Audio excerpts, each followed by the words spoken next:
Assalamualaikum warahmatullahi wabarakatuh. Baiklah, dalam kesempatan kali ini saya akan mencoba untuk mempresentasikan hasil jurnal sementara saya dalam mata kuliah masalah-masalah di dunia Islam. Dan di sini jurnal yang saya angkat berjudul Tantangan Umat Muslim dalam Cengkraman Kelompok Jihad Al-Sabab di Somalia.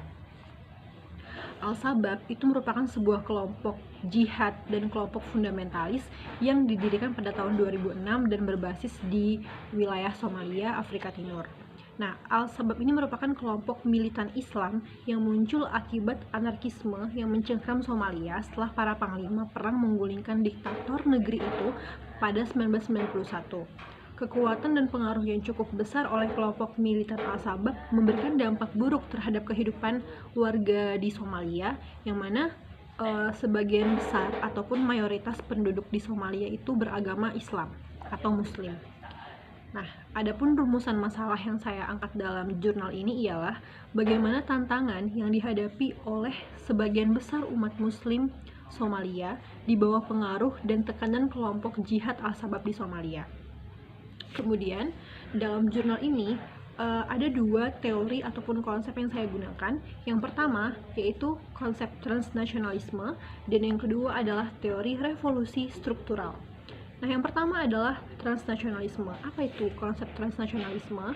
Dalam definisi yang sangat luas, transnasionalisme itu sering diartikan sebagai kosmopolitanisme dalam konteks globalisasi, sehingga beragam isu transnasionalis seperti migrasi, refugi, diaspora, dan lain-lain. Nah, kemudian kaitannya dengan Al-Sabab, kehadiran gerakan transnasionalis adalah seperti Al-Sabab itu mengarahkan pemikiran kita bahwa negara bukanlah satu-satu aktor dalam hubungan internasional, sehingga eksistensi dan pengaruh dari aktor non-negara tidak dapat diabaikan. Kemudian yang kedua yaitu teori revolusi struktural. Itu merupakan suatu perubahan sosial yang terjadi dalam fungsi dan struktur masyarakat yang mempengaruhi sistem sosial, nilai, sikap, serta perilaku individu dan kelompok. Menurut Robert Laurer, terdapat dua teori utama dalam perubahan sosial. Yang pertama ialah teori siklus, yaitu apa yang terjadi pada saat ini itu memiliki kesamaan atau kemiripan dengan apa yang terjadi sebelumnya atau di masa lalu. Kemudian teori perkembangan, yaitu masyarakat itu berkembang dari yang semulanya merupakan masyarakat modern primitif, masyarakat tradisional, menjadi masyarakat yang benar-benar modern. Nah, fenomena gerakan terorisme yang menginginkan perubahan-perubahan revolusioner dapat diartikan dalam teori ini yang menekankan bahwa kelemahan-kelemahan pada struktur negara mampu mendorong potensi terjadinya perubahan, dan perubahan itu bisa bersikap radikal, fundamental, dan yang langsung menekankan kepada perubahan-perubahan sosial. Nah, lalu apa kaitan dari teori revolusi struktural dengan Al-Sabab, yang mana fenomena terorisme ini menginginkan perubahan-perubahan yang revolusioner? Dapat diartikan dalam teori ini yang menekankan bahwa kelemahan-kelemahan struktur negara mampu mendorong potensi terjadinya perubahan. Di sini bisa kita lihat bahwasanya pemerintahan Somalia sangat tidak banyak turun tangan dalam mengatasi berbagai permasalahan di Somalia, sehingga sangat mudah sekali kelompok-kelompok militan Islam itu mendominasi para gerakan-gerakan fundamentalis tersebut. Nah, selanjutnya yaitu hasil temuan dan diskusi. Dalam jurnal ini saya mendapatkan beberapa hasil-hasil diskusi yang telah ada sebelumnya, dan saya rangkum dalam sebuah poin-poin.